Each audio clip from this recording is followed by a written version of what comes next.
പാതഞ്ജല നിർദ്ദിഷ്ടമായ യോഗത്തെ യമവും നിയമവും ആസനയവും പ്രാണായാമവും പ്രത്യാഹാരവും ധാരണയും ധ്യാനവും സമാധിയും കൊണ്ട് നേടുന്ന വിശദമായ യോഗനിഷ്ഠയെ ഒരു നൊടി ഇടകൊണ്ട് വിരൽത്തുമ്പിൽ നിന്ന് നിങ്ങൾക്ക് സമാധിയാക്കിത്തരാൻ കഴിയുമായിരുന്നു എങ്കിൽ സത്യയുഗത്തോട് ചേർന്ന് ജീവിച്ച സത്യദ്രഷ്ടാക്കളായ ഋഷിമാർ തപസ്സും സ്വാധ്യായവും ശുദ്ധമായ ജീവിതചര്യയും കൊണ്ട് കണ്ടെത്തിയ ഈ ശാസ്ത്രങ്ങളെല്ലാം അപ്രധാനങ്ങളും എൻ്റെ വിരൽത്തുമ്പ് എല്ലാ നീചവാസനകളോടും കൂടി ആധ്യാത്മികതയെ പുൽകുന്നതുമാണ് എന്ന് വന്നാൽ അത് താരതമ്യം ചെയ്ത് തിരിച്ചറിയാൻ പോലും കഴിവില്ലാത്തവരായി നിങ്ങളും ഞാനും മാറിയെന്നല്ലാതെ അത് സത്യമാണെന്ന് അർത്ഥമാകുന്നില്ല. അതുകൊണ്ട് ബഹിരംഗ സാധനയുടെ ലോകങ്ങൾ രണ്ടായി പിരിയുന്നു എന്ന് ആദ്യം അറിയണം. പിന്നെ അവയുടെ അവാന്തര വിഭാഗങ്ങൾ അനന്ത വിഭൂതിയിൽ ഭൂതഭവ്യ ഭവിഷ്യത്തുകളെ വർത്തമാനത്തിൽ ചേർത്ത് വയ്ക്കുന്നു എന്നറിയണം. ഇതൊക്കെ പ്രാഥമികമാണ് ഈ സാധനയിലൂടെ പോകാൻ. ഇതൊക്കെ പ്രകൃത്യ വന്നു ഭവിച്ചു എങ്കിൽ പിന്നെ എളുപ്പവുമാണ്. അല്ലാതെ സ്ഥിരമായും സുഖമായും ഒരുവൻ ഇരിക്കുന്നത് മനസ്സിലാണെന്ന് തിരിച്ചറിയാതെ അസ്വസ്ഥമായി ശീർഷാസനത്തിൽ നിന്ന് അറിയുമെന്ന് ധരിച്ചാൽ എത്ര കാലം ഞാൻ പ്രാക്ടീസ് ചെയ്താലും സ്വച്ഛന്തമായി എനിക്കിരിക്കുന്നത് പോലെയോ സ്വച്ഛന്തമായി നിൽക്കുന്നത് പോലെയോ എൻ്റെ സാധന എൻ്റെ തല കുത്തി കാല് മുകളിലേക്കാക്കി നിർത്തി എനിക്ക് കഞ്ഞി കുടിക്കാനും കാപ്പി കുടിക്കാനും സ്വച്ഛന്തമായി വർത്തമാനം പറയാനും ഒന്നും പറ്റില്ലെന്നറിയേ അതൊരാസനമല്ലെന്ന് സാമാന്യ ബുദ്ധിയ പാതഞ്ജലം കൊണ്ട് തന്നെ ബോധ്യപ്പെടേണ്ടതാണ്. ചികിത്സാശാസ്ത്രത്തിലെ നാഡികളെയും മറ്റുള്ളവയെയും ഉത്തേജിപ്പിക്കുന്നതിനോ അവയിലുണ്ടാകുന്ന ചില വൈകല്യങ്ങളെ മാറ്റുന്നതിനോ ഒരു പോസ്ചർ എന്ന നിലയിൽ അതിൻ്റെ ഉപയോഗത്തെ ഞാൻ മറക്കുന്നില്ല. പതഞ്ജലി പറയുക സ്ഥിരസുഖമാസനമെന്നാണ്. എത്ര കാലം ശ്രമിച്ചാലാണ് കാല് നേരെയായിട്ട് നിങ്ങളൊന്ന് നിൽക്കുക, തല കീഴെയായിട്ട്. ആദ്യം വല്ല ഭിത്തിയുടെ മൂലയ്ക്കും മറിഞ്ഞു വീഴാതെ നിന്ന് നോക്കി, ഇല്ലേ ആരെങ്കിലും പിടിച്ചു നിർത്തി നോക്കി, അതിനിടയ്ക്ക് ഉടുത്ത മുണ്ടുരിയുന്നതിൻ്റെ വേദന തോന്നി മുണ്ട് മാടിക്കെട്ടിയൊക്കെ ചിലപ്പോൾ കയറി നിൽക്കും. അപ്പോൾ ഇതിങ്ങ് ഊർന്നു പോരുമ്പോൾ ഒരു വിഷമം ഉണ്ടാവും.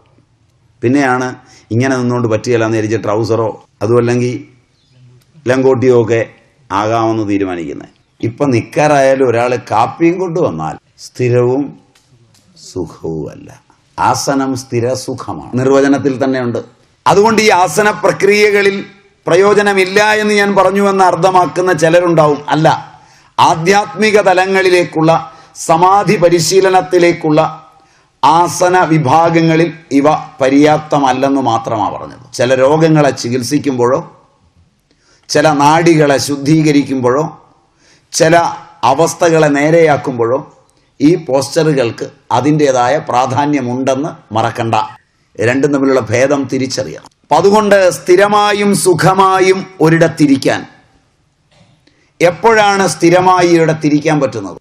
പാടത്തും പറമ്പിലും പണിയെടുക്കുന്നവൻ കുത്തിയിരുന്നാലും കുന്തക്കാലിലിരുന്നാലും അങ്ങനെ പറയുമെന്ന് തോന്നുന്നു. സാക്ഷാൽ അയ്യപ്പൻ ഇരിക്കുന്നില്ലേ ശബരിമല, ഒരു ഉറച്ചതല്ലാത്ത ഇരിപ്പ്.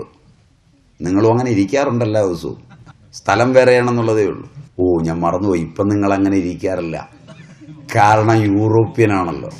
അപ്പോൾ ഇങ്ങനെയൊക്കെ നിങ്ങൾ ഇരിക്കുമ്പോൾ ആ ഇരിപ്പിലെല്ലാം ശാന്തമായി ഇരിക്കാറുണ്ടോ? സ്വസ്ഥമായി ഇരിക്കാറുണ്ടോ? സുഖമായി ഇരിക്കാറുണ്ടോ? സ്ഥിരമായിരിക്കാൻ പറ്റാറുണ്ടോ? ഇരിക്കാൻ പറ്റാത്ത ഘടകം ഇരിക്കുന്ന കസേരയാണോ, ഷീറ്റാണോ, പലകയാണോ, പായാണോ, നിങ്ങളുടെ മനസ്സാണോ? മനസ്സ് മാത്രമാണോ? അപ്പോൾ എവിടെയാണ് സ്ഥിരത, സുഖം? അതുകൊണ്ട് തന്നെ കർമ്മകലാപങ്ങൾ മനസ്സിൽ വന്ന കാമത്തിൻ്റെ ആന്തോളനങ്ങളാണെങ്കിൽ, ഇല്ലാതെ ഒരു കർമ്മവും സംഭവിക്കുന്നില്ലെങ്കിൽ, കർമ്മവേള ഏതു വ്യക്തിയിലും സൗഖ്യത്തിൽ നിന്ന്, ആനന്ദത്തിൽ നിന്ന്, സമാധിയിൽ നിന്ന് ഉള്ള പതനം തന്നെയാണ്. ഏത് കർമ്മം ഞാൻ ചെയ്യാൻ പോയാലും, എൻ്റെ പേരെന്തു ആയിക്കോട്ടെ, പശുവിനെ തീറ്റാൻ, കാളയെ തീറ്റാൻ, വെള്ളം കൊടുക്കാൻ, പറമ്പിൽ കളയ്ക്കാൻ, പഠിപ്പിക്കാൻ, മന്ത്രിയാകാൻ, MLA ആകാൻ, MP ആകാൻ, കർമ്മകലാപങ്ങളുടെ ഏത് മേഖലയിലേക്ക് ഞാൻ വഴുതി മാറുമ്പോഴും ആ കർമ്മത്തിന് എൻ്റെ കരണേന്ദ്രിയ കളയബരങ്ങളെ ചേർത്ത് നിർത്തുന്നത് അറിവിനേക്കാളേറെ എൻ്റെ കാമമാണ്, എൻ്റെ ആഗ്രഹമാണ് എന്നെ ആ കർമ്മത്തിലൂടെ നയിക്കുന്നത്.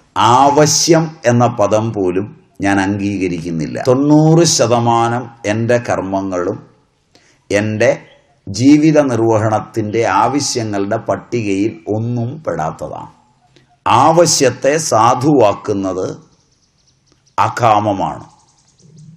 ആവശ്യത്തെ സാധുവാക്കുന്നതും അവിടെ കർമ്മം ഞാൻ ചെയ്യുന്നു എന്ന് അറിയാതിരിക്കുന്നതും അവിടെ കർമ്മത്തിൻ്റെ ഫലം പ്രകൃതിക്ക് തന്നെ വിട്ടുകൊടുക്കുന്നതും അറിവാണ്. ലോകത്തെ എല്ലാ ജനങ്ങളും അവർക്ക് അറിവില്ലാത്ത എന്ന് ശാസ്ത്രീയമായി ഇന്ന് പറയുന്ന സങ്കേതങ്ങളിൽ ജീവിക്കുമ്പോൾ അവരെ നേരിടുന്ന ആവശ്യങ്ങൾക്ക് അപ്പോഴപ്പോൾ പ്രകൃതിജമായ പരിഹാരം അവരുണ്ടാക്കിയതത്രയും ആനന്ദപ്രദമാണ്. ആ പരിഹാരങ്ങളൊന്നും ഉണ്ടാക്കാൻ സാങ്കേതികങ്ങളായ അറിവിൻ്റെ സംഭ്രമജനകങ്ങളായ വഴികൾ പര്യാപ്തമല്ല. നമ്മുടെ നാട്ടിലെ MBBS-ഉം MD-യും MRCPM-ഉം DM-ഉം ഉള്ള ഒരു ഡോക്ടറെ ഇന്ത്യയിലെ ഏതെങ്കിലും അവികസിതമായ ഗ്രാമത്തിൽ വണ്ടികൾ ചെല്ലാൻ റോഡുകളില്ലാത്ത,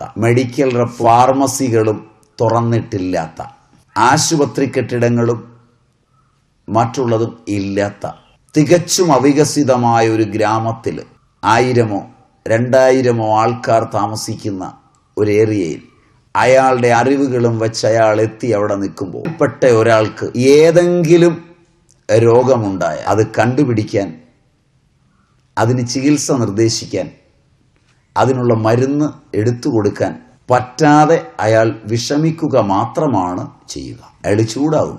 ഇവിടെയെങ്ങും ഒരു ആശുപത്രി ഇല്ലേ? ഇവിടെയെങ്ങും ഒരു ഫാർമസി ഇല്ലേ? ഇവിടെയൊന്നും റെപ്രസെൻറ്റേറ്റീവ്സ് ഇല്ലേ? ഇവിടെ എവിടെ അതിനുള്ള ഉപകരണങ്ങൾ കിട്ടുക? മറിച്ച് ആ നാട്ടിൽ വർഷങ്ങളായി ജീവിതം തുടരുന്നുണ്ട്. ആ ഗ്രാമത്തിൽ രോഗങ്ങൾ ഉണ്ടായി മറയുന്നുണ്ട്. അവിടെ ആളുകൾ ജീവിക്കുന്നുമുണ്ട്, മരിക്കുന്നുമുണ്ട്. ആശുപത്രി ഇല്ലാത്ത ആ ഗ്രാമത്തിൽ സ്ത്രീകൾ പ്രസവിക്കുന്നുണ്ട്. അവിടെ കുട്ടികൾ വളരുന്നുണ്ട്. അവരുടെ പനിയും തലവേദനയും ഒക്കെ വരികയും പോവുകയും ചെയ്യുന്നുണ്ട്. അവിടുത്തെ നാട്ടുകാരായ ആളുകളിൽ മിക്കവാറും എല്ലാ പേർക്കും ആവശ്യഘട്ടത്തിൽ അന്തർദൃഷ്ടിയിൽ നിന്ന് ഔഷധങ്ങൾ പ്രയോഗിക്കാൻ അറിയുകയും ചെയ്യും. ജീവസന്ധാരണത്തിൻ്റെ ആവശ്യ മേഖലകളിൽ ഒന്നുപോലും ആധുനികമായ അറിവിൻ്റെ സങ്കേതം കൊണ്ട് അതില്ലാതിരുന്ന സ്ഥലങ്ങളെക്കാൾ മെച്ചമായ നിലയിൽ പുഷ്കലമാകുന്നില്ല. അനാവശ്യങ്ങളായ കാമനകളുടെയും വക്കാണങ്ങളുടെയും വളർച്ചയെ വികാസവും പരിണാമവുമായി കാണാമെങ്കിൽ ആ ഗ്രാമത്തിലെ ചേരുവയിൽ ആളുകൾ താമസിക്കുമ്പോൾ പോലീസ് ഒരു അവശ്യ ഘടകമാകുന്നില്ല. കോടതി അവർക്ക് അത്യാവശ്യം വേണ്ടതാകുന്നില്ല. ബാങ്കുകൾ അവരുടെ ജീവിതത്തിൽ ഒരവശ്യ സാധനമായി എത്തുന്നില്ല. അതുകൊണ്ട് അവർ അപരിഷ്കൃതരായിരിക്കുന്നു നിങ്ങളുടെ ദൃഷ്ടിയിൽ. ഇവയെല്ലാം നിങ്ങളിൽ ഉണ്ടാകുമ്പോൾ നിങ്ങളുടെ സ്വസ്ഥതകൾ ഇല്ലാതാകുന്നു. അവയെ നിങ്ങൾ പരിഷ്കാരമെന്നും വികാസമെന്നും നാമകരണം ചെയ്യുന്നു. അത് നിങ്ങളുടെ അന്തർദൃഷ്ടിയെ നശിപ്പിക്കുന്നു. നിങ്ങളുടെ കർമ്മത്തെ കാമതപ്തമാക്കുന്നു. ആ കാമനയിൽ ഉളവാകുന്നിടത്തോളം നിങ്ങൾ ഇടയനെ മറക്കുന്നു. അത് നിങ്ങളെ ആധ്യാത്മികതയിൽ നിന്ന് അകറ്റുന്നു.